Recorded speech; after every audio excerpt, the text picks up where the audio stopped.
నేడు తెలంగాణ సీఎం రేవంత్ రెడ్డి పలు ముఖ్యమైన కార్యక్రమాల్లో పాల్గొననున్నారు. నేడు ఆయన వివిధ అధికార సమీక్షలు, నియామక పత్రాల పంపిణీ వంటి ముఖ్యమైన అంశాలు ఉన్నాయి.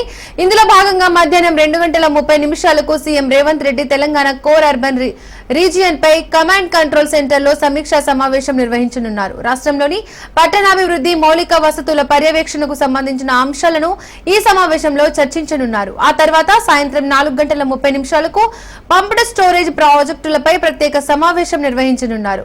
ఈ ప్రాజెక్టులు రాష్ట్రంలోని నీటి వినియోగం, సాగునీటి పంపకాల్లో కీలక పాత్ర పోషిస్తుండటంతో ముఖ్యమంత్రి ఈ అంశంపై సమగ్ర సమీక్ష చేయనున్నారు.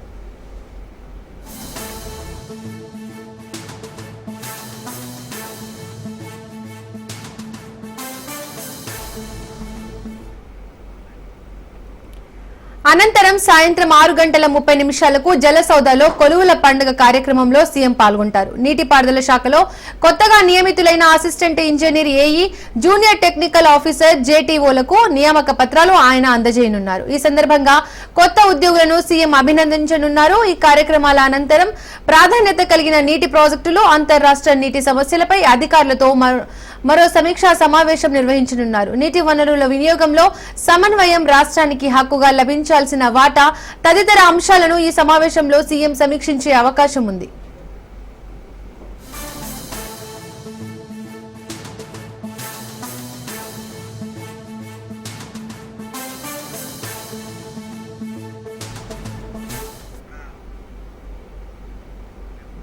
ఈ అంశానికి సంబంధించి పూర్తి అప్డేట్స్ మా ప్రతినిధి సైదులు లైవ్ ద్వారా అందిస్తారు. సైదులు.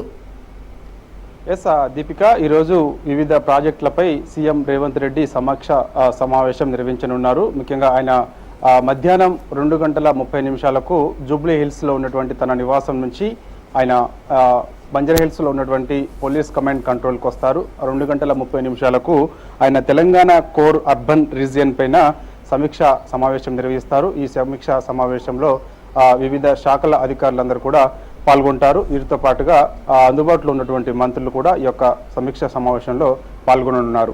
ఇక దీని తర్వాత 4:30 అంటే 2:30 ఈ యొక్క తెలంగాణ కోర్ అర్బన్ రీజియన్ పైన సమీక్షా సమావేశం ముగిసిన తర్వాత ఆయన బంజారా హిల్స్లో ఉన్నటువంటి కమాండ్ కంట్రోల్ నుంచి నేరుగా సచివాలయానికి వెళ్తారు. సచివాలయంలో గ్రౌండ్ ఫ్లోర్లో ఉన్నటువంటి రూమ్ నెంబర్ 29లో ఈరోజు కొందరు ఎవరైతే మన నియామకం అయ్యారో కొంతమంది ఆర్టీఐ కమిషనర్లు, అంటే రైట్ టు ఇన్ఫర్మేషన్ యాక్ట్ కమిషనర్ల ప్రమాణ స్వీకార బాధ్యతలు ఈరోజు తీసుకోబోతున్నారు. ఆ యొక్క ప్రమాణ స్వీకార బాధ్యతల్లో భాగంగా ముఖ్యమంత్రి రేవంత్ రెడ్డి కూడా పాల్గొనే అవకాశం కనిపిస్తుంది. దాని తర్వాత సచివాలయం నుంచి నేరుగా మళ్ళా బంజారా హిల్స్లో ఉన్నటువంటి పోలీస్ కమాండ్ కంట్రోల్కి వస్తారు. 4:30 అక్కడ పంప్డ్ స్టోరేజ్ ప్రాజెక్టులకు సంబంధించినటువంటి అంశం పైన అధికారులతో సమీక్ష సమావేశం నిర్వహిస్తారు. ఈ యొక్క సమీక్ష సమావేశంలో నీటిపారుదల శాఖ మంత్రి ఉత్తమ్ కుమార్ రెడ్డి కూడా పాల్గొనే అవకాశం కనిపిస్తుంది. ఇక సాయంత్రం 6:30 జలసౌదలో కొలువుల పండగ పేరుతోటి నీటిపారుదల శాఖలో కొత్తగా నియమితులైనటువంటి ఏఈ, జేటీఓలకు నియామక పత్రాలు అందజేస్తారు. పెద్ద ఎత్తున ఈ యొక్క కార్యక్రమం 6:30 ఉన్నది. ఎందుకంటే కాంగ్రెస్ పార్టీ అధికారంలోకి వచ్చిన తర్వాత మేము జాబ్ క్యాలెండర్ ఒకటి ఏర్పాటు చేస్తాం, దాంతోపాటుగా సంవత్సరానికి అంటే 1,00,000కు పైగా ఉద్యోగాలు కల్పిస్తామని చెప్పేసి కూడా హామీ ఇచ్చారు. మరి చూడాలి మరి ఏ మేరకు ప్రస్తుతానికైతే మరి కాంగ్రెస్ పార్టీ అధికారంలోకి వచ్చి 16 నెలలు కావస్తున్న నేపథ్యంలో మరి ప్రస్తుతమైతే ఈ యొక్క నీటిపారుదల శాఖకు సంబంధించినటువంటి శాఖలో కొత్తగా నియమితులైనటువంటి ఏఈ, జేటీఓలకు నియామక పత్రాలు ముఖ్యమంత్రి రేవంత్ రెడ్డి అందజేస్తారు. దీని తర్వాత ఇక ప్రాధాన్యత ప్రాజెక్టులకు సంబంధించి అంతర్రాష్ట్ర నీటి సమస్యలపైన అధికారులతో చాలా కీలకమైన సమావేశం ముఖ్యమంత్రి రేవంత్ రెడ్డి ఈరోజు ఏర్పాటు చేయబోతున్నారు. ఈ యొక్క సమావేశంలో మరి నీటిపారుదల శాఖ మంత్రి ఉత్తమ్ కుమార్ రెడ్డితో పాటుగా సిఎస్ రామకృష్ణారావు, మిగిలిన ఇతర అధికారులు కూడా పాల్గొనే అవకాశం కనిపిస్తుంది. ముఖ్యంగా గోదావరి నీటి అంశం కానీ, కృష్ణా నీటి అంశం కానీ, ఈ అంశాలపైన ప్రధానంగా మనకు రావాల్సిన వాటాకు సంబంధించిన అంశాలపైన ప్రధానంగా చర్చించే అవకాశం కనిపిస్తుంది. ఎందుకంటే రానున్న రోజులలో ముఖ్యంగా ఇప్పుడు ఆల్రెడీ వేసవి కూడా పూర్తి కావస్తుంది. సో ఇక జూన్, జూలై అంటే మొత్తం కూడా ఈ యొక్క సీజన్లో ముఖ్యంగా పంటలకు సంబంధించినటువంటి రైతులందరూ కూడా సిద్ధం అవుతుంటారు పంటలు వేసేందుకు. సో దానికి సంబంధించినటువంటి వాటర్కు సంబంధించినటువంటి రైతులకు సకాలంలో నీరు అందించడం దానిపైన కానీ దాంతోపాటుగా ఏ విధమైన పంటలు రైతులు వేసుకోవాలనే దానిపైన కూడా ఈ యొక్క సలహాలు సూచనలు మొత్తం రాష్ట్ర వ్యాప్తంగా అధికారులు ఇచ్చే విధంగా, వ్యవసాయ శాఖ అధికారులు ఈ విధంగా ఇచ్చే విధంగా ఒక ప్లాన్ చేయబోతున్నారు. కాబట్టి దానికి సంబంధించి ఈ ప్రాజెక్టులకు సంబంధించి అంతర్రాష్ట్ర నీటి సమస్యలపైన అధికారులతోటి సాయంత్రమైన కీలకమైన సమావేశం అయితే ఏర్పాటు చేయబోతున్నారు. సో ఈరోజు ముఖ్యంగా చూస్తే మాత్రం ఆయన ఈరోజు మొత్తం 2 గంటల 30 నిమిషాల నుంచి మొదలు పెడితే సాయంత్రం 8 గంటల వరకు కూడా వరుస షెడ్యూల్ బిజీలో ముఖ్యమంత్రి రేవంత్ రెడ్డి ఉండబోతున్నారు. వివిధ ప్రాజెక్టులకు సంబంధించినటువంటి రివ్యూ మీటింగ్లతో పాటుగా నీటిపారుదల శాఖలకు సంబంధించినటువంటి కొత్తగా నియమితులైనటువంటి ఏఈ జేటీఓలకు నియామక పత్రాలు ఆయన అందజేయబోతున్నారు. దీపిక. Thank you Saidulu.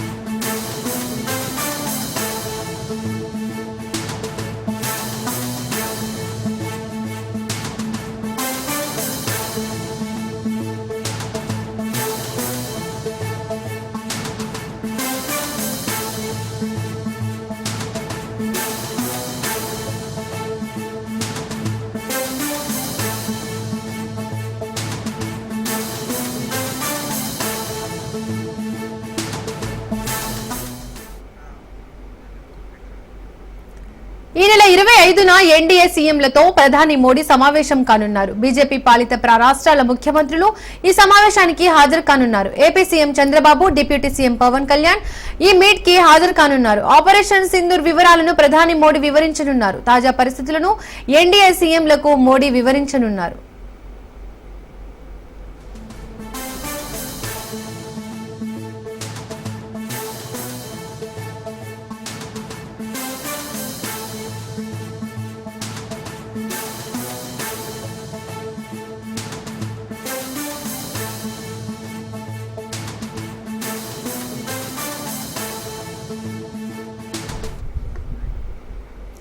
ఈ నెల 25న ఎన్డీఏ సీఎంలతో ప్రధాని మోడీ సమావేశం కానున్నారు. బీజేపీ పాలిత రాష్ట్రాల ముఖ్యమంత్రులు ఈ సమావేశానికి హాజరు కానున్నారు.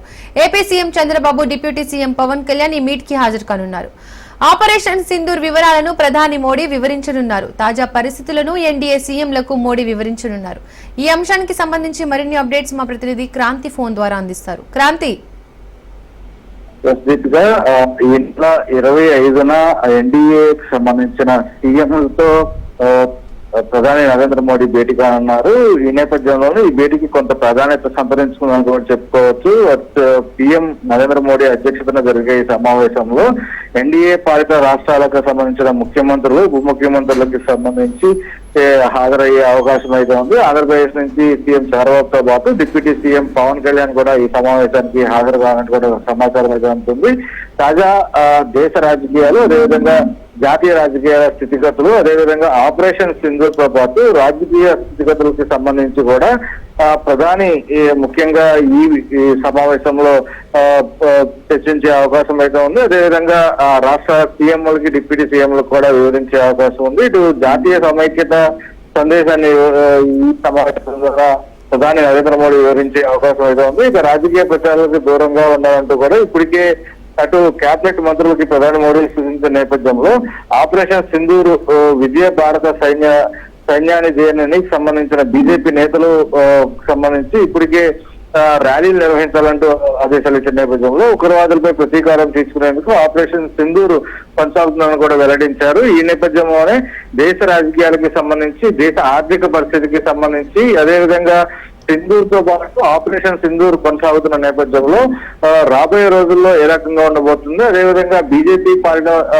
ప్రాంతాల్లో రాష్ట్రాలకి సంబంధించి ఏ రకంగా పరిస్థితులు ఉన్నాయనే అంశాలపైన కొంత చర్చించే అవకాశం అయితే ఉంది. ఇటు ముఖ్యంగా ఆపరేషన్ సింధూర్ కి సంబంధించి ప్రధానంగా ఈ సమావేశంలో అటు ప్రధాని నరేంద్ర మోడీ ఏ రకంగా చేపట్టారు, ఎందుకు చేపట్టాల్సి వచ్చింది, దాని తర్వాత పరిణామాలు ఏంది, అంతర్జాతీయ పరిణామాలు ఏంది, ఈ అంశాలన్నీ కూడా అటు బీజేపీ సీఎం, డిప్యూటీ సీఎం కి వివరించే అవకాశం అయితే ఉంది. ఇక రాబోయే రోజుల్లో ఏ రకంగా ముందుకు వెళ్ళబోతున్నాము, అదేవిధంగా బీజేపీ రాష్ట్రాలకు సంబంధించి ఏ రకంగా ఎన్డీఏ కూటమికి సంబంధించి ఏ రకంగా పరిపాలన సాగుతుంది, ఇలాంటి అంశాలన్నీ కూడా వారి మధ్య చర్చకొచ్చే అవకాశం అయితే ఉంది. Right, thank you Kranthi.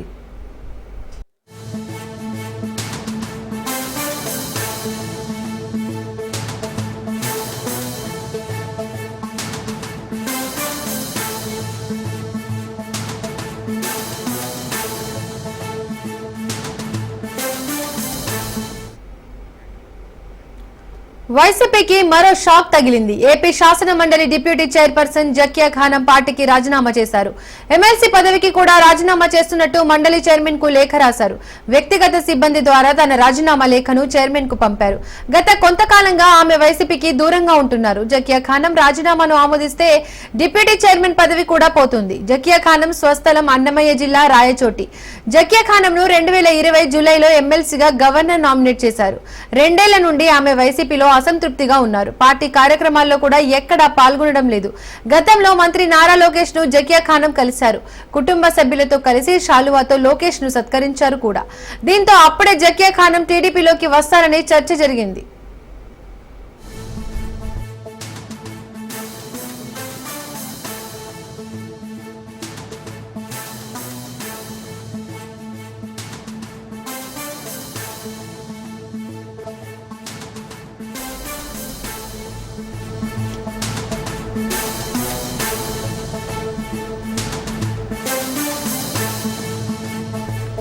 వైసీపీకి మరో షాక్ తగిలింది. ఏపీ శాసన మండలి డిప్యూటీ చైర్పర్సన్ జకియా ఖానం పార్టీకి రాజీనామా చేశారు. ఎమ్మెల్సీ పదవికి కూడా రాజీనామా చేస్తున్నట్టు మండలి చైర్మన్ కు లేఖ రాశారు. వ్యక్తిగత సిబ్బంది ద్వారా తన రాజీనామా లేఖను చైర్మన్ కు పంపారు. గత కొంతకాలంగా ఆమె వైసీపీకి దూరంగా ఉంటున్నారు. జకియా ఖానం రాజీనామాను ఆమోదిస్తే డిప్యూటీ చైర్మన్ పదవి కూడా పోతుంది. జకియా ఖానం స్వస్థలం అన్నమయ్య జిల్లా రాయచోటి. జకియా ఖానంను 2020 జూలైలో ఎమ్మెల్సీగా గవర్నర్ నామినేట్ చేశారు. 2 ఏళ్ల నుండి ఆమె వైసీపీలో అసంతృప్తిగా ఉన్నారు. పార్టీ కార్యక్రమాల్లో కూడా ఎక్కడా పాల్గొనడం లేదు. గతంలో మంత్రి నారా లోకేష్ ను జకియా ఖానం కలిశారు. కుటుంబ సభ్యులతో కలిసి శాలువాతో లోకేష్ ను సత్కరించారు కూడా. దీంతో అప్పుడే జకియా ఖానం టీడీపీలోకి వస్తారని చర్చ జరిగింది.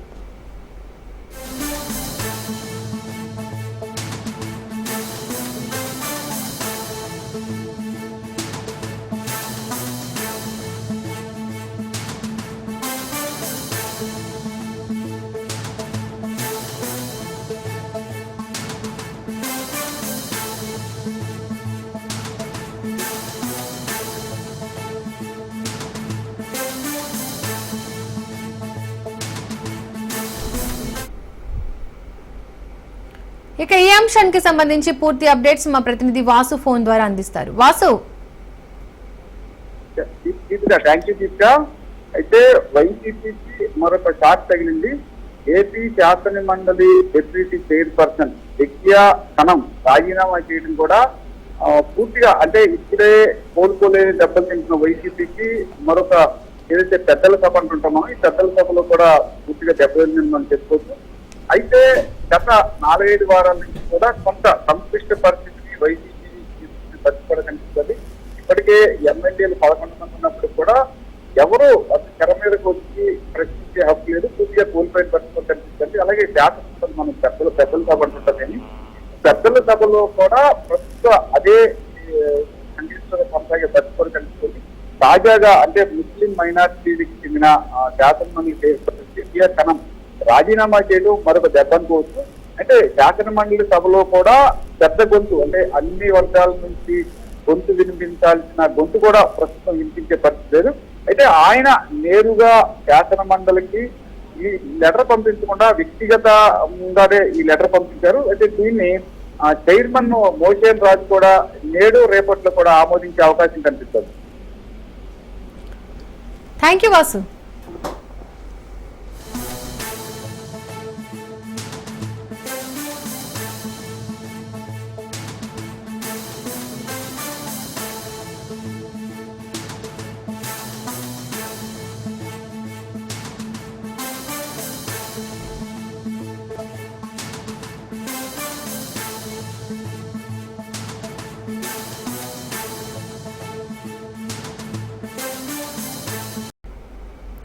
తిరుపతి తాతయ్య గుంటలో అత్యంత వైభవంగా జరిగిన గంగమ్మ జాతర ముగిసింది. 7 రోజుల పాటు భక్తులు వివిధ వేషాల్లో అమ్మవారిని దర్శించుకున్నారు. చివరి రోజు అయిన రాత్రి అమ్మవారి విశ్వరూప ప్రతిమను చంప నరకడంతో తిరుపతి జాతర ముగిసింది. దీనిపై మరింత సమాచారం తిరుపతి నుండి మా ప్రతినిధి కిరణ్ అందిస్తారు. నాయకుడైన తిరుమల వెంకటేశ్వర స్వామికి స్వయాన సోదరిగా విరాజల్లుతున్న తిరుపతి తాతయ్యగుంట గంగమ్మ జాతర 7 రోజుల పాటు అంగరంగ వైభవంగా జరుగుతుంది. ముఖ్యంగా ఈ రోజు అధిక సంఖ్యలో భక్తులంతా కూడా అమ్మవారిని దర్శించుకునే దానికి వస్తున్నారు. అయితే ఈ రోజు రాత్రికి విశ్వరూప దర్శనంతో అమ్మవారు వరకు భక్తులకి దర్శనమిస్తారు. ఆ దర్శనం విశ్వరూప దర్శనం చేసే ప్రదేశం మనం చూస్తున్న దృశ్యాలు కూడా చూడొచ్చు. ఏదైతే ఆ స్తూపం కనిపిస్తుందో ఈ స్తూపానికి 20 అడుగుల ఎత్తు మేర పుట్టమన్నుతో తయారు చేసిన విశ్వరూప దర్శనాన్ని అంటే చంప నరకడంతో ఈ జాతర కూడా ముగుస్తుందని చెప్పుకోవచ్చు. అయితే చివరి రోజు ఏదైతే ఈ బంకమట్టితో చేసిన ప్రతిమను ఏదైతే ఉందో ఆ ప్రతిమకి చంప నరకడంతో పూర్తిగా ఈ జాతర ముగుస్తుందని చెప్పుకోవచ్చు. అయితే ఏదైతే చంప నరిగే మట్టి కోసం పిసురంతా మట్టి దొరికితే కూడా బంగారంతో పోలుస్తారు. అందుకే ఈ విశ్వరూప దర్శనం అనేది చాలా ముఖ్యమని చెప్పుకోవచ్చు. ఎందుకంటే అమ్మవారికి అంటే 7 ప్రదేశాల నుంచి 7 పుట్టమన్నులతో తయారు చేసిన విశ్వరూప దర్శనాన్ని భక్తులు ఎంతగానో విశ్వరూప దర్శనాన్ని చూడడానికి మన రాష్ట్రం నుంచే కాకుండా పక్క రాష్ట్రాలైన తమిళనాడు, కర్ణాటక, తెలంగాణ నుంచి కూడా అధిక సంఖ్యలో భక్తులు ఈ ప్రదేశానికి వచ్చి దీన్ని తిలకిస్తారు. అయితే ఈరోజు రాత్రి ఈ విశ్వరూప దర్శనం కార్యక్రమం అయితే జరుగుతుంది. దాంతో పూర్తి స్థాయిలో ఈ జాతర ముగింపు కలుగుతుందని చెప్పుకోవచ్చు. వారం రోజుల పాటు తిరుపతి వాసులకే కాకుండా తిరుపతి జిల్లా వాసులు కూడా అత్యంత ముఖ్యమైనదిగా ఈ పండుగను చెప్పుకోవచ్చు. అయితే చివరి రోజు కావడంతో అధిక సంఖ్యలో భక్తులు గంగమ్మ తల్లిని దర్శించుకోవడానికి వస్తున్నారని చెప్పుకోవచ్చు. ఏదైనప్పటికీ ఇప్పటికే టీటీడీ పూర్తి స్థాయిలో అన్ని ఏర్పాట్లు చేసింది అని చెప్పుకోవచ్చు. అయితే అంతేకాకుండా పూర్తి స్థాయిలో ఈరోజు మొత్తానికి కలిపి 1,00,000 మందికి పైగా భక్తులు ఈ విశ్వరూప దర్శనాన్ని తిలకించేందుకు వస్తారని చెప్పి ముందస్తు జాగ్రత్తగానే టీటీడీ పూర్తి స్థాయిలో అన్ని ఏర్పాట్లు చేసింది. ఎందుకంటే తీవ్ర స్థాయిలో ఎండ తీవ్రత కూడా ఎక్కువ ఉన్న నేపథ్యంలోనే ఎవరికి ఎటువంటి ఇబ్బందులు కలగకుండా అందుకు అక్కడక్కడ నీళ్లు అదేవిధంగా మెడికల్ క్యాంపులు కూడా టీటీడీ ఏర్పాటు చేసింది. ఎందుకంటే మరోపక్క బందోబస్తులో భాగంగా 3,500 మందికి పైగా పోలీసులు బందోబస్తులో ఈ జాతరకి ఉన్నారని చెప్పి తిరుపతి తాతయ్యగుంట గంగమ్మ జాతర చివరి రోజైన విశ్వరూప దర్శనం చేసేదానికి అధిక సంఖ్యలో భక్తులు వస్తారని చెప్పి అయితే ఈ విశ్వరూప దర్శనానికి ప్రత్యేకత ఉందని చెప్పుకోవచ్చు. ఆ ప్రత్యేకతలు ఏంటి అనే దానిపైన ఈ ఏదైతే ఈ ప్రతిమను తయారు చేస్తారో కైకాల కులస్తులు వాళ్ళు మనతో పాటు ఉన్నారు. వాళ్ళని అడిగి మరిన్ని విషయాలు చూసుకున్నారు. చెప్పండి, ఈ ప్రతిమను చేసేదానికి మీరు బంకమట్టిని ఎక్కడి నుంచి తయారు చేసుకుంటాడు? ఈ ప్రత్యేకత ఏంటి అసలు? అమ్మవారు చేసేది మొట్టమొదటిగా ఈ ఆకారంలోనే చేయాలి. దీనికి కొలతలు అనేది ఎంత ఉంటుంది. దీనికి 9 కర్రలు వచ్చి చుట్టుపక్కల పెడతాము.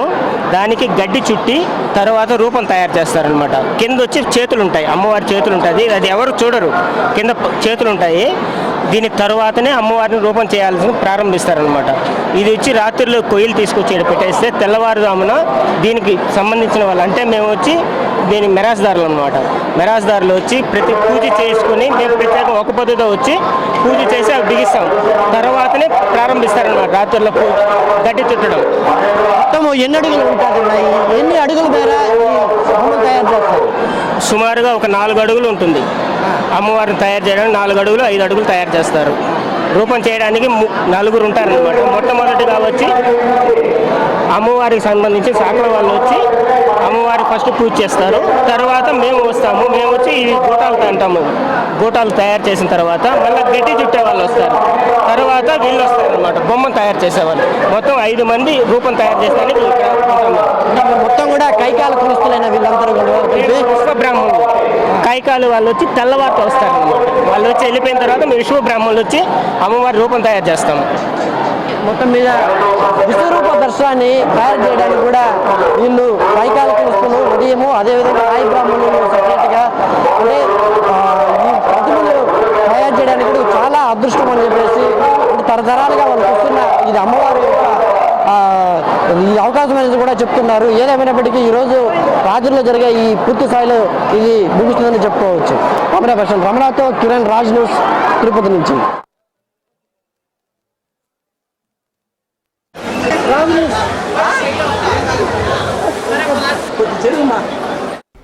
హైదరాబాద్ ఉప్పల్లో సైకిళ్ల దొంగతనాలకు పాల్పడుతున్న నిందితుడిని అరెస్ట్ చేసి రిమాండ్ కు తరలించారు పోలీసులు.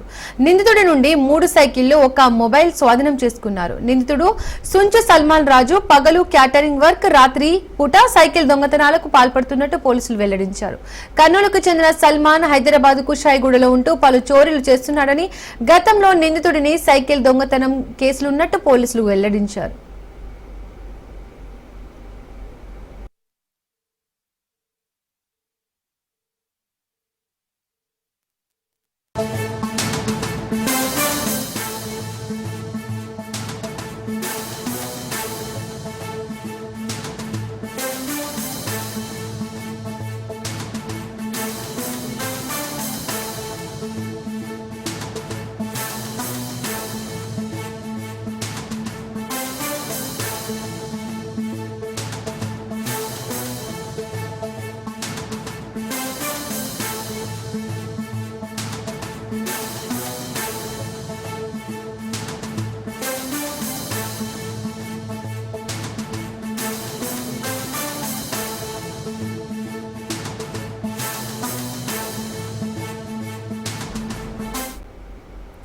టీటీడీ పాలక మండలి చైర్మన్ బిఆర్ నాయుడు తిరుమలలో ఆకస్మిక తనిఖీలు నిర్వహించారు.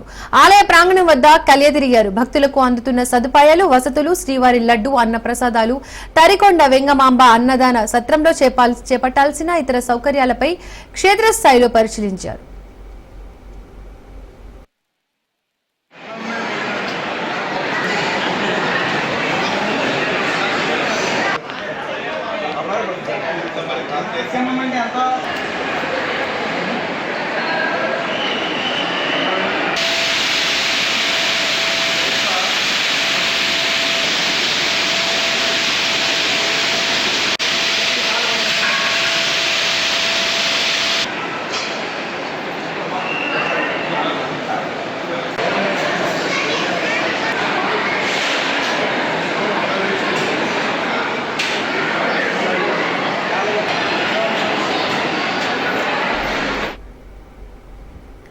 ముందుగా ఆయన శ్రీ మాతృశ్రీ తరికొండ వెంగమాంబ అన్న ప్రసాదాలు భవనాన్ని తనిఖీ చేశారు. అన్న ప్రసాదాల తయారీ, వంట సామాగ్రి నిల్వ, శుభ్రతను పరిశీలించారు. అనంతరం భక్తులతో ముచ్చటించారు. వారికి వడ్డిస్తున్న అన్న ప్రసాదం నాణ్యతపై భక్తుల నుండి అభిప్రాయాలను అడిగి తెలుసుకున్నారు.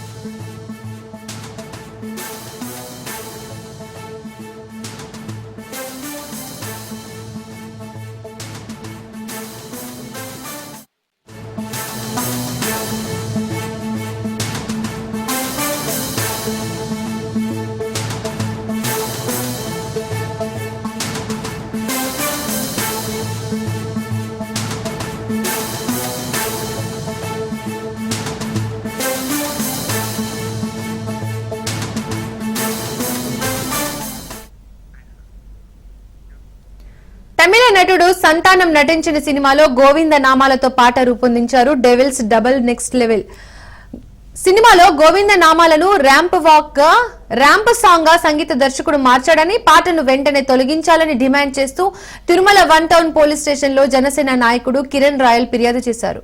తమిళనాడులో నాస్తిక ప్రభుత్వం ఈ పాటపై చర్యలు తీసుకోవడం లేదని, ప్రభుత్వం నాస్తికుల పాలనలో ఉండడంతో సెన్సార్ బోర్డు అనుమతులు ఇచ్చిందని ఆరోపించారు. తమిళనాడు ప్రజా ప్రతినిధుల సిఫార్సుల మేరకు లేఖలను స్వీకరించకూడదని డిమాండ్ చేశారు కిరణ్ రాయల్.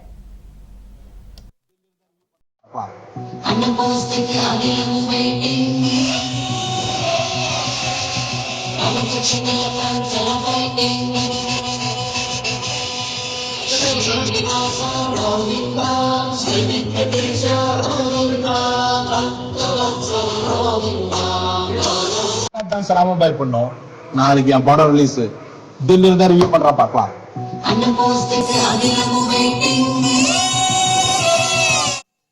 వెంకటేశ్వర భక్తులు మీరందరూ కూడా దీన్ని చర్యలు తీసుకుంటూ భవిష్యత్తులో వీళ్ళు ఈ రాష్ట్రం తమిళనాడు రాష్ట్రం ఏదైతే అప్పుడు ముఖ్యమంత్రులు ఒకడు స్టాలిన్, ఆయన చిన్న జూలీ స్టాలిన్, ఇద్దరు హిందూ మతం మీద దాడి చేస్తారు అనుమానంగా. ఎందుకంటే వీళ్ళకి సాంప్రదాయాలు తెలియదు. వాళ్ళ ఇంట్లో ఏమో వాళ్ళ అమ్మేమో వెంకటేశ్వరం ఉంటుంది, వీళ్ళేమో సాంప్రదాయాలు తెలియదు. అక్కడ కొన్ని బీజేపీ కార్యకర్తలు హిందూ సంఘాలు ధర్నాలు చేసిన వాడు ప్రొడ్యూసరు, మీరు ఏం చేస్తారు చేసుకోండి, మాకు ప్రభుత్వం అనుమతి ఇచ్చింది, సెన్సార్ బోర్డు అనుమతి ఇచ్చింది, మేము దీన్ని రిలీజ్ చేసే గ్యారెంటీ ఛాలెంజ్ చేశారు. మేమేమంటున్నాం, ఇది తిరుపతి, పవిత్ర పుణ్యక్షేత్ర తిరుపతిలో మనం రాజకీయ పార్టీకి అతీతంగా వెంకటేశ్వర భక్తులుగా వాళ్ళ మీద కేసు నమోదు చేయాలి. ఖచ్చితంగా సెన్సార్ బోర్డు మీద కేసు నమోదు చేయాలి. ఇటువంటిది మా మనోభావం దెబ్బతింటారు. కోట్ల మంది దీని మీద వీడియోస్ చూసి దీని పేరు సినిమా డబ్బులకు వస్తుంది. హిందువుల మీద మరో దాడి చేస్తోంది తమిళనాడు ప్రభుత్వం అని కూడా చెప్పచ్చు. ఒక సినిమా తీశారు, ఆ సినిమాలో ఒక పాటకి వెంకటేశ్వర స్వామి పాట స్వయాన మనం ఎంతమంది కొలుస్తున్నాం భక్తితో తీస్తున్న పాటని వాళ్ళు ర్యాప్ సాంగ్ సెట్ చేసి, దానికి మ్యూజిక్ సెట్ చేసి, క్లబ్ డాన్స్ సెట్ చేసి ఆ పాటని హిందువుల మనోభావాలు, వెంకటేశ్వర భక్తుల మనోభావాలు దెబ్బతీసే విధంగా ఉన్నది. దీన్ని మేము సీరియస్గా తీసుకుంటున్నాం. ఒకటే చెప్తున్నా, పోలీస్ స్టేషన్ కంప్లైంట్ ఇచ్చి అతను ఎక్కడైతే తమిళనాడులో అక్కడున్న కొంతమంది కార్యకర్తలు హిందూ మతంలో ఇప్పటికీ అక్కడ గొడవలు చేస్తున్నా కూడా వాళ్ళు దీనికి సెన్సార్ బోర్డు అనుమతి ఇచ్చింది.